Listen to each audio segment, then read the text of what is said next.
우리 강동길 의원께서 관심 있어 하는 키워드들을 봉투에 넣어놨는데요. 의원님이 먼저 하나 뽑아주실까요? 아, 예. 전달 체계라고 하는 키워드네요. 전달 체계. 자, 과연 무엇일지. 역시 그 법을 하셔서 그런지 시작부터 어렵습니다. 그렇습니까? 화면으로 확인합니다.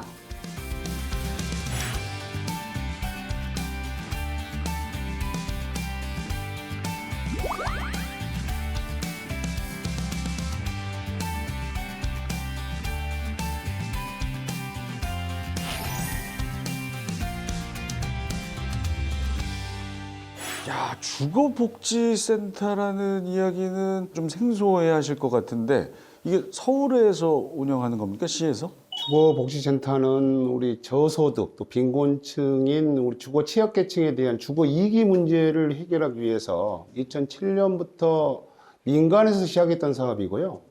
2013년도에 서울시가 민간 위탁 형식으로 해서 공공이 이제 개입을 하기 시작했었습니다. 그래서 그동안에 우리 주거 이기 문제를 잘 해결해 왔었는데 민간에서 하던 이 주거복지센터의 업무를 SH가 직영하겠다고 이렇게 발표를 합니다.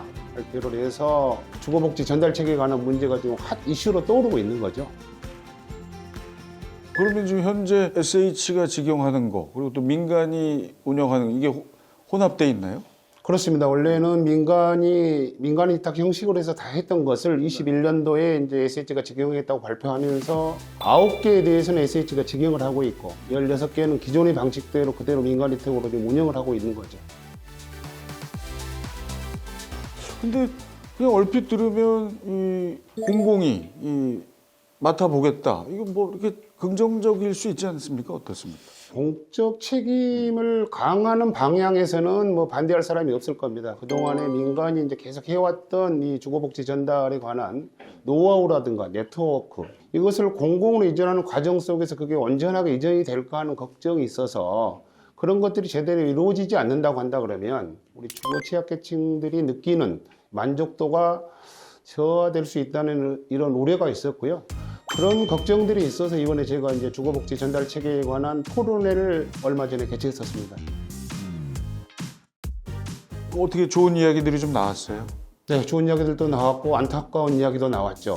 안타까운 이야기는 주거복지센터에서 했던 업무 중에 가장 대표적인 업무가 이제 우리 청년 주거 상담센터에 관한 업무인데 이게 2021년도 12월에 이제 우리 그동안에 민간센터가 철수하면서 사업이 종료가 됐어요. 전세 사기 문제가 사실 우리 청년들한테 많이 이제 문제가 됐었잖아요. 근데 이게 아마 종료가 되지 않았다고 한다면 이런 문제를 좀 더 효율적으로 대처하지 않았을까 하는 아쉬움이 있습니다. 공공의 역할 강화, 물론 긍정적인 부분이 많겠지만 그에 따른 문제도 있을 수 있다. SH가 직영을 하더라도 그런 걸 충분히 반영해서 가는 게 낫지 않냐 이런 측면에서 이제 토론을 했던 것입니다.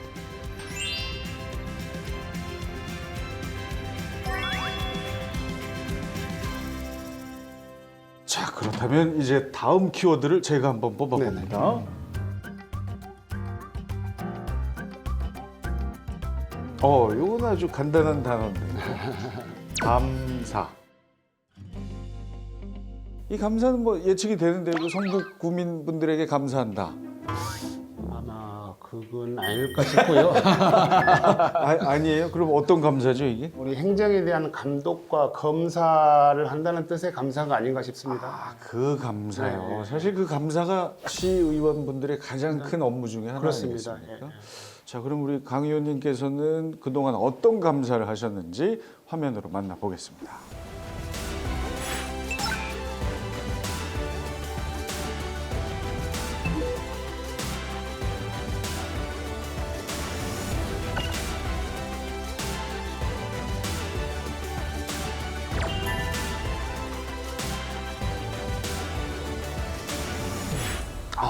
이게 참 감사 기간 되면 정말 의원님들 뭐 눈코 뜰 새 없이 바쁘시겠어요. 대부분 감사 준비할 때 2,000페이지가 넘는 자료 책을 거의 30여 권 이상을 기본적으로 본다고 보시면 됩니다. 이것을 자료를 꼼꼼히 분석하고 또 그것을 기초로 질의서 만들어서 행정사무감사를 하게 되는데요.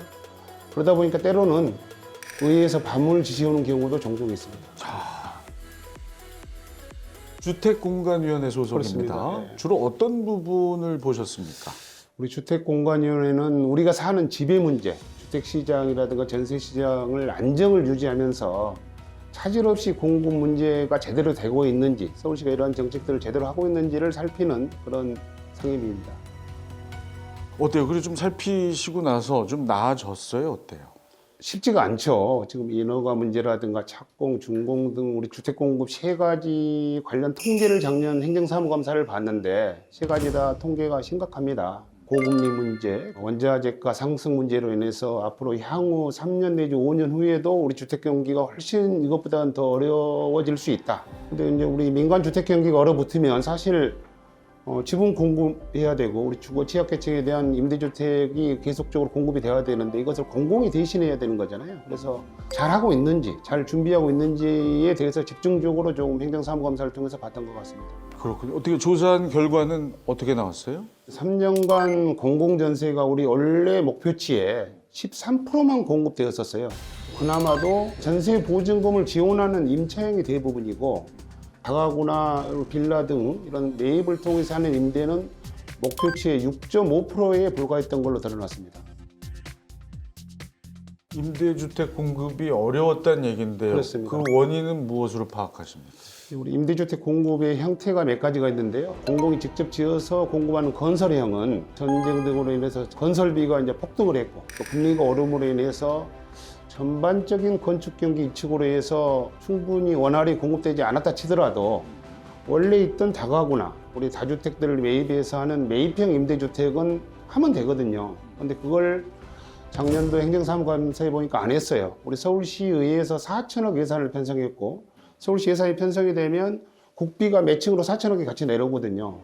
이걸 거의 안 써서 그대로 다 국비 4천억을 다시 반납하는 어처구니 없는 일들이 일어났고요. 보통 매입 임대주택 한 가구당 2, 3억 정도 하거든요. 주거 취약계층들에게 공급할 수 있는 임대주택 3, 4천 호가 공급되지 않았던 아쉬운 결과가 돼 있는 거죠. 강동길 의원께서 이런 부분들을 지적하셨으니까 다음번엔 좀 더 좋은 결과가 나왔으면 좋겠습니다. 다음 키워드 우리 또 의원님이 뽑아주실까요? 네. 청년이라는 키워드입니다. 계속 이어지는 맥락 같은데요. 마음은 늘 청춘이고 청년입니다. 우리 의원님이 청년이다 그 얘기예요 지금 그러면? 개인적으로 이제 저도 학교 밖 청소년이었습니다. 그래서 이제 검정고시를 통해서 대학을 갔고요. 그래서 이제 시의원이 되고 난 뒤에도 학교 밖 청소년의 문제라든가 청년, 청소년의 문제에 대해서 이제 자연스럽게 관심을 갖게 됐고 또 시의원이 되기 전에는 법무사 업무를 하면서 우리 법무부 산하에 있는 범죄 예방위원으로 활동하면서 기소유예 처벌받은 청소년들이 사회 정상적으로 복귀할 수 있도록 하는 돕는 활동을 했었습니다. 앞으로는 정말 그러지 말아야 할 텐데 우리 청년들에게 힘든 일이 너무 많습니다. 정책적인 지원이 필요하죠? 많이 필요하죠. 많이 필요하고 우리 청년의 문제를 우리가 뭐 한시라도 놓쳐서는 안 되고요. 특히 이제 매년 사회적 고립 청년, 희귀꼬물이라고 하는 은둔형 청년들이 늘고 있는데 우리 사회의 관심과 부족은 여전히 부족한 건 사실입니다. 이들에 대한 편견, 오해를 조금 불식시키고 우리 건강한 사회 구성원으로 다시 복귀시키고 성장시키기 위해서는 많은 조례가 발의가 돼야 되고 또 우리 서울시의 정책적인 지원도 많이 있어야 된다고 생각합니다. 그래서 가장 대표적인 게 사회적 고립 청년 지원에 관한 조례, 또 학교 밖 청소년 지원 조례를 했었고 대한교육기관에 관한 조례도 제정을 했었고 아동 청소년 복지시설 지원에 관한 조례도 같이 해서 이런 조례들을 통해서 서울시가 꾸준히 지원과 정책을 아끼지 않았으면 하는 생각을 갖고 있습니다. 우리 의원님께서 발표하신 그 조례는 지금 시행이 되고 있습니까? 네, 다 되고 있고요. 그 중에서도 이제 사회적 고립 청년 지원에 관한 조례가 이제 제정이 됐는데 사실 우리 은둔형 사회적 고립 청년들에 대한 지원하는 사업이 민간에서 사실 시행이 됐었어요. 그런데 2018년도에 제가 이제 시의원이 돼서 들어가서 봤더니 그해 12월부로 종료가 되는 거예요. 있습니다. 그래서 제가 이제 처음에는 연간 2억 원의 예산을 세워서 성북구에서 이 사업을 시범적으로 계속 할 수 있도록 했었고요. 집행부하고 소통하고 노력한 결과 지금은 연간 20억의 예산이 되는 서울시 예산 사업으로 자리 잡았고, 성북구에서 시범으로 하고 있던 이 사업이 지금 25개구 전체로 확대되어서 시행이 되고 있습니다. 끊길 뻔한 네, 사업이 그렇습니다. 우리 의원님 덕에 네. 전체 구로 그렇습니다. 확대됐네요. 이렇게 참 좋은 정책은 이렇게 쫙 이어가는 행보, 네. 이거 참 계속될 수 있도록 우리 의원님께서 계속 관심을 가져주십시오. 계속해서 다음 키워드 제가 뽑겠습니다. 어이구, 키워드도 재밌는 건데요, 이번 거는. 자, 뱃살인데요. 이 뱃살은 혹시 이것도 좀 개인적인 사연이 있으신 건지. 개인적인 사연이 있죠. 괜찮으신데 지금? 이것은 이제 하나의 계기가 있었고요. 제가 제 동생한테 3년 전에 왼쪽 신장을 기증을 했어요. 동생이 많이 안 좋아서. 그래서 그때 이제 기증하는 수술을 하기 위해서는 10kg 이상을 감량을 해야 되는.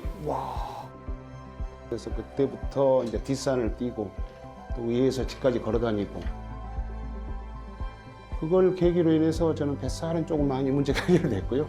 그 전까지만 하더라도 사실 정치인의 숙명이 뱃살입니다. 왜냐하면 계속 자료를 보고 책을 봐야 되는 이런 상황이 있다 보니까 배가 나오는 것은 늘 숙명처럼 받아들였었는데, 동생 덕분에 그나마 지금은 조금 이제 뱃살이 덜 나와서 와, 이렇게 할 수 있는 중요한 계기가 있었던 것 같습니다. 야, 이게 참 일거 한 3득 되네요. 동생분에게 건강도 그렇습니다. 선물하고 자신도 건강해지고 또 활동도 더 활발하게. 그렇습니다. 하게 그때보다 돼요. 훨씬 더 활발하게 하고 있죠.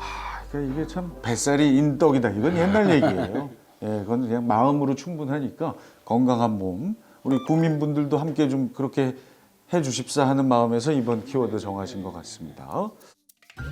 이제 마지막 키워드 의원님께서 공개해 주십시오. 반지하가 키워드로 나왔네요. 우리 의원님께서 반지하에 특별히 또 관심을 가지게 되신 계기는 지금 기후 위기라 그러잖아요. 그래서 기후 변화로 인해서 집중호우라든가 기습폭우가 앞으로는 훨씬 더 잦아질 것으로 예상이 돼요. 그래서 우리 주거 취약계층, 특히 우리 반지하 가구에 대한 근본적이고 장기적인 예방적인 대책이 나오지 않으면 안 되는 상황들이거든요. 2022년도에 큰 반지하 주택 침수 수해 참사가 있었잖아요. 그때도 많은 발표라든가 대책이 있었지만 그 이후에는 관심권에서 계속 멀어지는 현실들이 많이 안타깝게 느껴집니다. 이게 멀어지면 안 되는데요. 그러니까요. 대책이 필요하지 않을까요? 네, 그렇습니다. 그래서 근본적인 반지하 대책은 사실은 반지하를 없애는 거죠. 없애는 건데 이제 이분들이 사실 갈 곳이 마땅치가 않잖아요. 그래서 서울시에서는 이분들의 이제 주거 기준을 좀 상향시켜주는 주거 상향 정책이라든지 도시 정비 사업을 통해서 이분들의 주거 환경을 개선해주는 이런 사업들을 지속적으로 좀 추진하고 있고요. 저희 서울시 의회에서도 이런 부분들에 대한 정책이 차질 없이 진행될 수 있도록 열심히 들여다보고 있습니다.